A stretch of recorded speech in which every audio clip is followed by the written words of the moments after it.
समाजी फासला बरकरार रखने में ही आफियत है, ऐसा कहना है वजीर आला पंजाब का। ईद तातीलात में SOP की खिलाफ वर्जी बर्दाश्त नहीं की जाएगी। एहतियात का दामन थाम कर कोरोना के साथ जीना सीखना होगा। उस्मान बुज़दार ने मजीद कहा कि SOPs पर सख्ती से अमल दरामद कराने का हम हुक्म भी देते हैं। मुतालिका इदारे और महकमा गाइडलाइन हर सूरत SOPs पर अमल कराएं।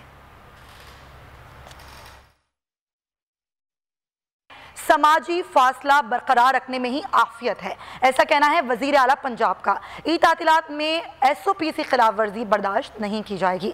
एहतियात का दामन थाम कर कोरोना के साथ जीना सीखना होगा।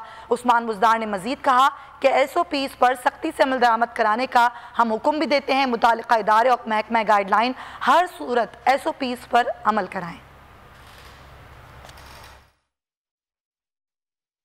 समाजी फासला बरकरार रखने में ही आफियत है, ऐसा कहना है वजीर आला पंजाब का। ईद तातीलात में SOP की खिलाफ वर्जी बर्दाश्त नहीं की जाएगी।